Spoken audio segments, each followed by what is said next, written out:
Ever found yourself binge watching a show, knowing you have a deadline creeping up? You think just one more episode, but suddenly hours vanish. Sound familiar? You're not lazy. In fact, procrastination isn't about time management at all. It's a battle between your present and future self. And today we're going to uncover the best science-backed strategies to beat it. For good.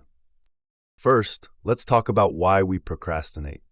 It all comes down to one part of the brain, the limbic system, your emotional autopilot. It craves comfort. On the other side, your prefrontal cortex, responsible for planning and logic, knows you should get things done. But when faced with something difficult, guess who wins? Studies show that procrastination isn't laziness, it's an emotional regulation problem. The task feels overwhelming, so your brain seeks immediate relief, scrolling, snacking, anything but the task itself. Let's start with a simple but powerful trick. Strategy 1, the 5-minute rule. When you feel resistance, tell yourself, I'll just do this for 5 minutes. That's it. No commitment beyond that. Why? Because the hardest part is starting. Think about it.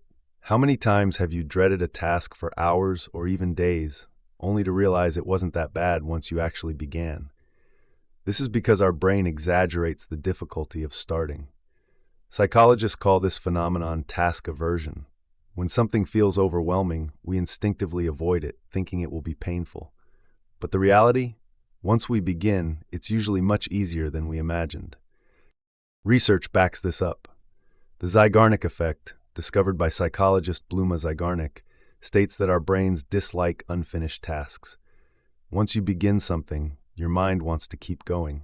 That's why the hardest part is often just getting over that initial resistance. Try it right now.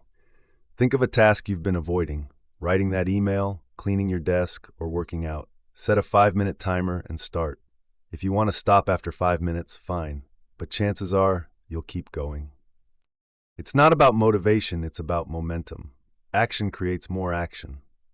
Strategy 2, make it impossible to fail. Motivation is unreliable. Some days it's there, other days, nowhere to be found. So what if you didn't need motivation at all? Instead of relying on willpower, make tasks so small that failure isn't even an option.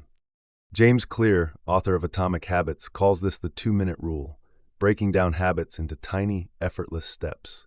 Instead of saying, I'll write a full report, say, I'll write 1 sentence. Instead of I'll run 3 miles, say, I'll put on my running shoes. Here's why this works.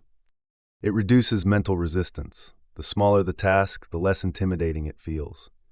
It builds momentum. Once you start, your brain naturally wants to continue. It reinforces identity. Completing small tasks consistently shifts your self-image. You're no longer someone who struggles with work. You're someone who shows up and gets things done. Think of it like rolling a snowball down a hill. It starts tiny, but as it moves, it picks up speed. The same happens with habits. The hardest part? Starting the roll. So what's one tiny step you can take right now? Strategy 3, the temptation bundle hack.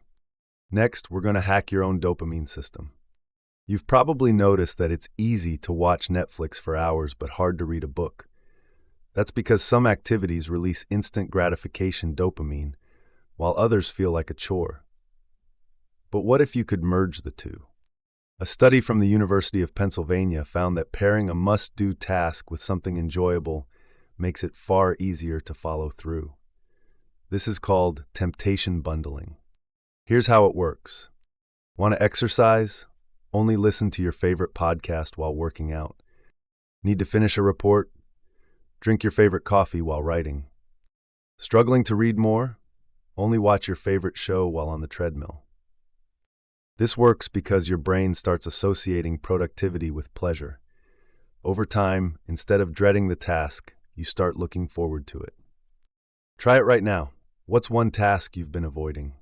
What enjoyable activity can you pair it with? Drop your answer in the comments. Strategy 4, create accountability. Ever notice how it's easier to show up when someone's counting on you? That's accountability psychology in action. A study by Dr. Gail Matthews found that people who wrote down their goals and shared their progress with a friend were 76% more likely to follow through. Why? Because our brains are wired for social expectations. Here's how to use accountability to your advantage. Tell a friend your goal. Knowing that someone will check in adds pressure to follow through. Make a friendly bet. Example, if I don't finish my project by Friday, I owe you $5. Join a group. Want to read more? Join a book club. Want to exercise? Find a gym buddy. Pro tip, use social media. Publicly committing to a goal like, I'll post my progress every Friday, adds an extra layer of accountability. Nobody wants to look like they've given up. So what's a goal you can tell someone about today? Now let's talk about your future self. Strategy 5, the future you perspective. Imagine it's 1 week from today. 2 versions of you exist. One who procrastinated and is now stressed, scrambling to catch up. One who took action and feels relaxed and accomplished. Which version do you want to be? A fascinating UCLA study used AI-generated aged photos to show people what they'd look like decades from now. The result? Seeing their future selves made them more likely to save money, eat healthier, and make better decisions. Here's a simple exercise.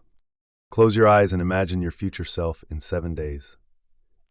Will they be relieved you started today? What's one thing you can do right now to help them? Your future self is counting on you. Give them a reason to thank you. All right, let's wrap this up with 5 quick action steps you can use right now.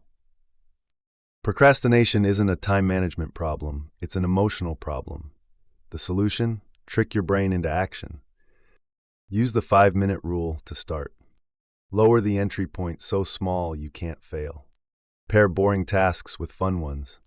Make someone hold you accountable. Think about the future you. Now your turn. Which strategy are you going to try first? Drop a comment below. If this helped, hit like and share it with someone who needs to hear this. And let us know in the comments, which strategy are you trying first?